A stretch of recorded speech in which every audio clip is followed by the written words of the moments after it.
Hey, dudes. Where the chain lifts? I'm Adam, as always. He's Mark sometimes. Sometimes. What All else the would I time. be? I don't know.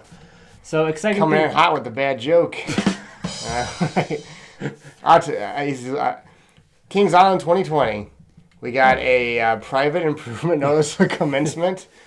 We don't know about this since August, Yeah. but we feel like we want to talk about it. We want to talk about 2020 because it's Kings off Island. because it's the off season and it's really slow. Well, I mean, and so for those of you who don't know what Kings Island is adding in 2019, they're adding back their King Mills Antique Autos, which is your... Not antique cars, No, antique autos, which they had back in the day previously, and they removed it. Well, they're putting it back in by popular demand. And here's the map of it where it's going to be. So that'll be good. I mean, that's a great addition to the park. You can't have roller coasters every year, so this is good. Yeah. But 2020 looks like they're adding a roller coaster. Because B&M does not make anything else but coasters. So we know what Not kind that of we coaster. know of, yeah. Yeah. So on this paperwork here, Yeah. it's basically saying, when you do work, you have to put in... You have to file for permits. You Permits gotta and get file. permission, because you're going to be digging some dirt, you're going to be bringing in, And hauling in piping. some stuff, doing some electrical stuff, Yes. some plumbing, all that stuff. So they got to get permission. So they send it into Warren County. And so it said 2018, 2019, and 2020. Well, Yeah. 2018, I don't even remember what they got. It was nothing, right? 2018, I was just there. I don't remember. Infrastructure stuff, maybe? I can't remember. But then, so there's no B&M there. Yep. In 2019, they're getting the antique cars. Mm-hmm. There's no B&M there. Yep. But there is, it says B&M on the paperwork, so that's 2020. Yeah, Right? 2020, B&M. And so now let's talk about this logically. Yep. Okay. Well, first of all, they just announced at the end of this summer, the 2018 season, that Firehawk was out of there. Important. Firehawk is gone. The Vekoma Flying Dutchman. but It sounded like you said Frying Dutchman. well, Flying every Dutchman. time I hear the Vekoma Flying Dutchman, all I think was the Flying Dutchman from SpongeBob. Oh, yeah. Uh-huh. The green Yeah. ghost. Yeah. The Flying Dutchman. You try it. No, I'm not going Just to. try it for the people. Flying Dutchman. Oh, is mine better? He's better at impressions than I am. So anyway, the Vekoma Flying Dutchman is gone, and they got that big area right there. Yeah, huge area. Plus, there already was a good size area there. Yeah, stretching. on the other side of Racer, they do have some maintenance buildings, but there is quite a bit of... What is that? A Scott Hall koozie? It's Kevin Nash. Kevin Nash, sorry. God. All right, so... Scott Hall. So, on the other side of Racer, they had Flight of Fear, they had Firehawk. Firehawk is gone. Also on the other side of Racer, though, they had the big plot of land that they used for... Can you quiet down over there? That they used for Dinosaurs Alive. Dinosaurs Alive is also finito. No wonder you're extinct. So they have, between the Firehawk space and the Dinosaurs Alive space... Too sweet. It's really distracting. So there's a lot of room, and there's been speculation, for a couple of years, like what's the next big steel coaster going to be at Kings Island? They did add Mystic Timbers in 2017, which is an amazing addition. It is. It's Every awesome. park should have a GCI wooden coaster because they're amazing. Cedar Point. Yeah. Seriously, Cedar Point, get one. 2020. So we have all this room. We have these permits filed. So I think we have a good idea of where the coaster's going. Well, here's the facts. Yeah. Actually, this is exactly what we know. What We are know the facts? 2020. We know it's a B&M. We know exactly where it's going because they didn't remove Firehawk for nothing. So it's gonna be, it's gonna be in that side of the park. It's gonna stretch long ways down. Obviously, that's what we know for sure. Yep. We know the area.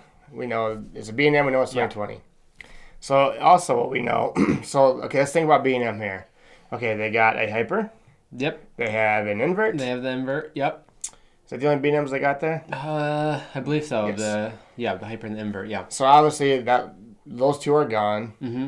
Okay, you could do a standard it's like a standard looper B&M coaster like Wildfire, but I highly doubt it. So you can kind of roll that out. I don't think they'll do that. No. Or I guess you could put a floorless in the same breath. I just don't think so. It doesn't seem like they're building brand new floorless coasters anymore. So with that, I think you got three options. So you got a dive coaster, Yeah. you got a wing coaster, or you got what everybody wants, a Giga coaster. Or most people, the Giga. I wonder if are there people who would rather have a wing coaster than a Giga coaster? I'm sure. Maybe. I'm Yeah. sure. Yeah. I think the majority would probably pick a Giga out of those three. It could be any of those three. Okay. Cedar Fair, they are adding. Well, they did Valraven at Cedar Point in 2016, Yep. and then they're adding Yukon Striker to Canada's Wonderland for 2019. Mm-hmm. So it's possible they keep with the dive trend. I would say those three options. That's the least likely though. I think so too. Well, then like when you think about a wing coaster though, I mean, you do got Gatekeeper right there. You do got Thunderbird fairly close by, so I guess you're closer to two potentially. I don't. I'm not saying I'll stop them, Right. but I mean, I guess you want to think of every option that has to be taken into account. Yeah. I would. I mean, I'm hoping, and I do think it is going to be a Giga coaster. I do too. I mean, my money's on a Giga coaster. Yeah. So Fury 325 was the last Giga coaster built in North America. 2015. What was it? I think 15. Yeah, something like that. And so I think, by 2020, it'll be 5 years since the Giga coaster was built. I think Kings Island, it's a great park. And, It is. with the addition of a Giga coaster, I mean, that would put it right up there near the top of amusement parks with the best coasters. So and it'll look great with Diamondback and that side by side. Yeah. On the opposite kind of ends of the park. I guess another big question for me too is though, and I think for a lot of people, will they use the Outpost 5 Son of Beast station? And then will that be a start, or will they put it over by where Dinosaurs Alive? Because Dinosaurs Alive is gone too. So right. Dinosaurs Alive is gone, and Firehawk's gone. That's a Right. lot of section over there. I think there's 3 options where the station's going. Or 3. Yeah. So option number 1 is reusing the Outpost 5 Son of Beast, station, because they've kept it this long. I know they use it for the Halloween hunt. But it seems like they wouldn't just. Well, I mean, people do like that, right? I mean, maybe I can see what they'd say if they don't use it. Option 2 is having a station in Entry Plaza where Firehawk was. Yeah.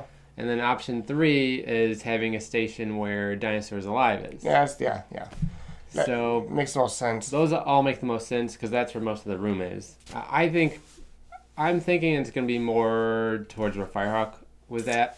I think that's going to be where the station is, and I think it's going to go out towards Beast and Diamondback that way, and then come back.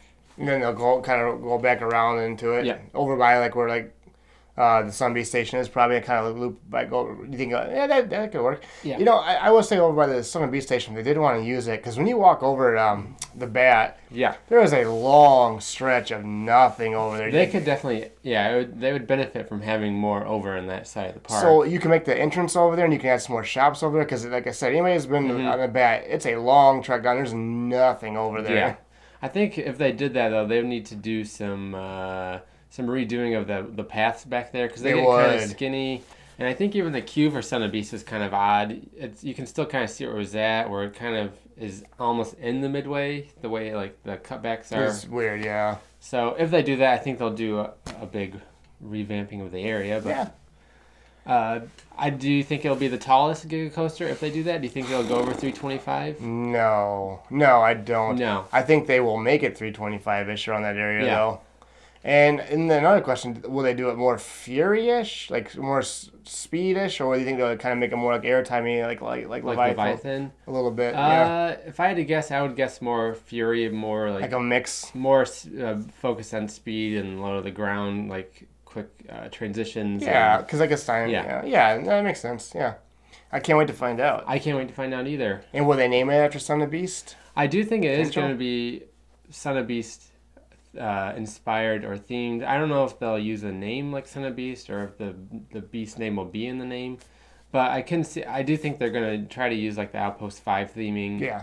And because even with the removal of Firehawk this past season at Kings Island, they have been teasing like more Son of Beast stuff, like Outpost 5 is alive. They have been. And even like the posters that they've been sending around to all the different Cedar Fair parks, like they had one for Yukon Striker when they were advertising about Yukon Striker, but it had like mention of Outpost 5 in there. So I don't know, like their whole advertising campaign has kind of been bringing up Son of Beast stuff. So that's why I think it's going to be Son of Beast related somehow.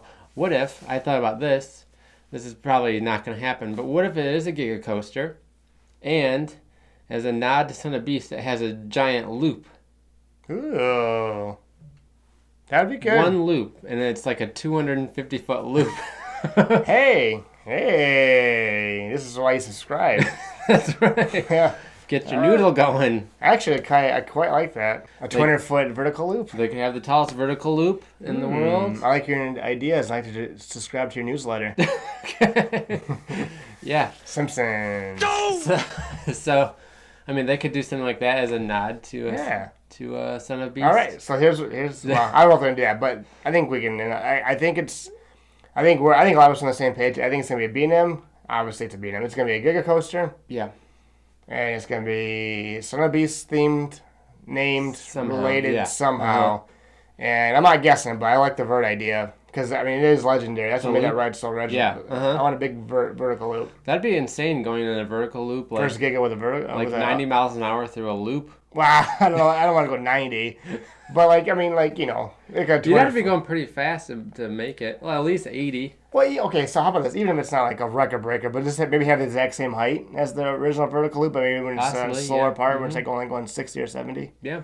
I like the idea. Just make it the first Giga with an inversion too. Yeah. And it has to be a vertical loop. It'd be something. Yeah. And then hopefully they could just still do like the lap restraints though. Yeah. Not over the shoulder restraints. It's some, there's something to that though. Honestly, it is a good thought. There's something to It it. would look cool. So yeah, all right. B&M Gigas, Outpost 5, whatever. Yeah. All right. So let's say you. What do you think? Yeah. Are we getting? Do you think it's a dive wing Giga, or do you think it's something else by B&M? Let us know in the comment section. Yeah. Obviously, we don't know. Nobody knows yet. Yeah. It's So so just speculate. It's all opinion. Yeah. But yeah, let us know. We're on Twitter. We're on Instagram. We have a podcast. We have shirts. We have an Outpost 5 shirt. Oh, we do have an Outpost 5 shirt. Check it out. It's on the screen right now. $16.49. Yes. What's that? Is that the coordinates? That's the price. Oh. $16.49. All right, but you put the coordinates on the shirt. Oh, though. yeah. The coordinates are on the shirt. Yeah. If you type in those coordinates, that will take you right to the Outpost 5 station of Son of Beast. All right. So check that out. Well, yeah, we're on iTunes. We have a podcast. He already said that, but check it out. Thanks for watching. He's drinking a Mountain Dew out of a Kevin Nash koozie. Too sweet. Okay. Bye. See you.